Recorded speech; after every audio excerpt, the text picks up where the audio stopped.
Hello,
Leah.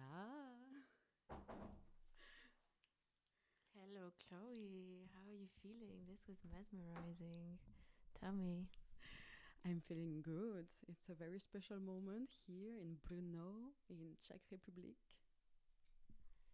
I think I don't know how you felt playing for an empty room. We had to go and stream it from outside, but I think I can speak for everybody when I say we were all kind of in awe and slowly just recuperating. I think my favorite track was the third one because you were playing different tracks, right? Yeah. Tell us more about it. The third track was Rhythmical, or do you remember? Ah, so this one is called Glitchy Future. And it's a mix between my own utopia, because I always imagine myself to finish my life in Caribbeans, which is the origin of my family, and it's really complicated for me to imagine this future because of many reasons, and at the same time it's just also a mix with this realistic consciousness of the world, and glitchy future is a bit unsure, and so many things are make me sad, like also the the state of the nature is a lot inside this track as well. And yeah. Okay, yeah, I think many can relate to that when it comes to anxiety in the future and moments of hope and glitchiness, I guess. Could you tell us more about some of your influences? I mean, definitely we heard about nature, we heard about home, maybe identity. What were your main motivations about this new solo project? So my main motivation is actually coming from my background. So I'm classically trained, and I always learn trombone in this academy, which is the conservatory. And since I'm a kid, I was always a bit playing out of the box. It was always hard for me to stick to the strict training of conservatory, and I always wanted to escape in a more creative way. And then when I was 16, I discovered this very niche of experimental electronic music. And at first, it was a bit a secret. I was practicing myself without imagining to combine it with the trombone. And the more I grew up, and now it's been more than 10 years, and finally I made this project where I'm joining my two instruments, which is my trombone and the electronic music. And my influences are so huge. I think it's a lot about my technique, which is mainly rests mainly in this contemporary classical music, but also my ears are so used to listen to jazz, because when I was a kid, my father was playing jazz also at home, and so I have a lot of sonority in my ears, and also just the way I practiced electronic music, it was also very experimental. So I guess it's very hybrid.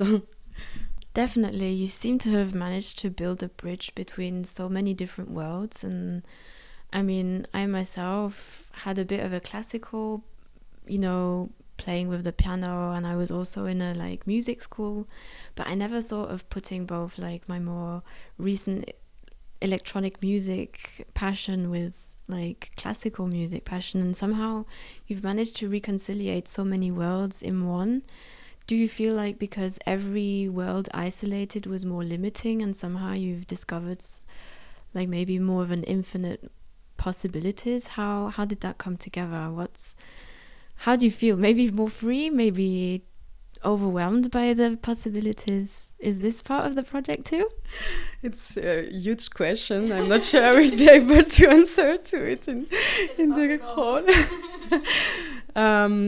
Somehow now I feel more free, but I feel that every step towards this freedom is such a pain, because of course just trying to join over those words, it was a lot of process to face myself, to see all the also self-judgment that I had also in each of the fields that I practiced isolated. And you're right that since I'm trying to joining everything, I maybe have less judgment for each of them, but I try to make something more harmonious and that feels right with all my influences. And I think it's been helpful for me even now, because I'm still also playing a lot for the classical contemporary scene, and even there I feel much less pressure when I'm playing, because the more I improvise, because there is also a lot of improvisation in this project. And I allow myself to express myself, the more I feel also less pressure to be perfect in the field that needs to be exact. So I discovered recently that my favorite balance is when there is enough structure where I can also break through the boundaries, and probably maybe in my subconscious it was my idea. Yeah, I think so many people can also relate to how this Fehlerkultur in German, this fear of making mistakes, actually is detrimental to just a high performance culture. But what I hear is also a lot of bringing together of different universes, but of different parts of your identity, and bringing together different kind of just learning curves that you've managed to be on a full journey on. So bringing together, as we've spoken about actually before this interview and before on the way here, how much does bringing together actually influence this project? You have really existential question. Yeah, I mean, you said it was about like community and connection, so I'm trying to lead you there. Yeah, it's really deep for me, this topic. Firstly, it was bringing together all of those parts of myself that were so also in fight sometimes, and so this space for me is a space of peace because I can communicate with all of those parts of myself, which also just influenced my outside world, and obviously it brought me into some places where I feel sometimes less attached to the judgment of others, and I can be more myself. And the more I grew up through this project, the more I feel also that I can actually go for this undefined thing that I wanted to do.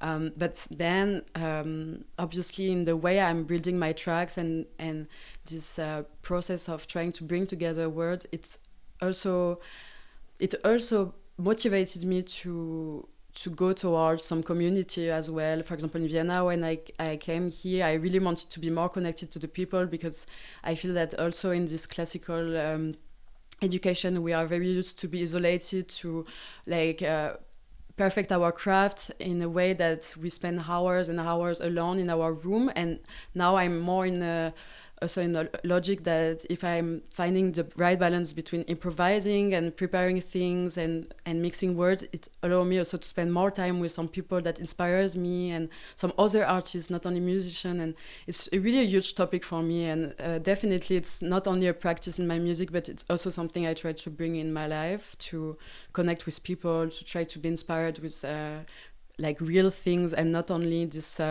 idea of my image or this idea of perfection that probably was very toxic for me at some point.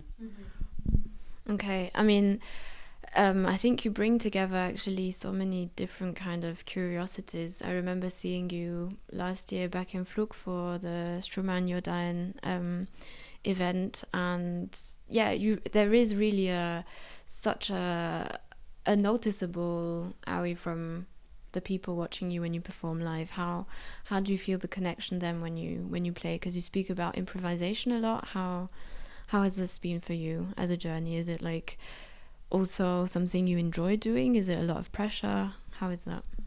So as I said, because I've been educated in the classical school, we are not used to improvise, but it's something like since I'm a kid, I'm always doing it like a bit secretly for myself. And I remember being like in south of France in this conservatory and just going to the park after the lesson of trombone and playing with the random guitar in the grass. And so it's been something first that I was not so much speaking about, and I was not even imagining to bring into my practice. But now definitely it has been a huge part of my work, and I try also to collaborate more with ensemble that allow improvisation. So I definitely, in my month of different gigs, I have some gigs where I improvise, some gigs where I have to play exact music, some gigs where I can be creative, and it's a bit my goal. It's my goal to be able to express myself in a lot of ways, because my brain needs a lot of different structure to feel stimulated, I think. Yeah.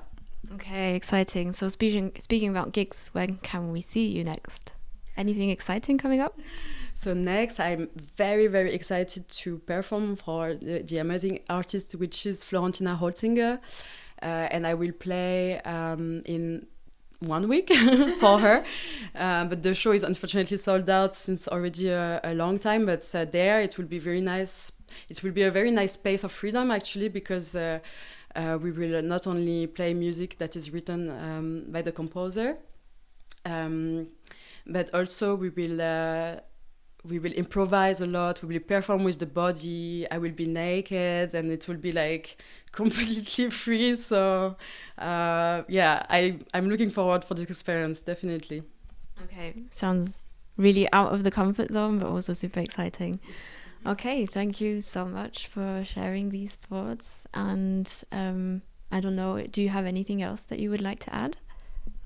I just want to thank everybody in Fame Radio and all the team.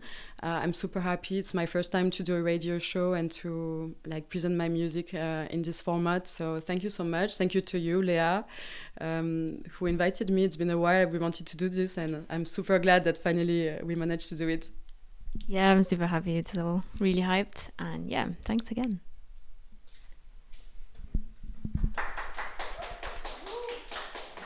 Yay!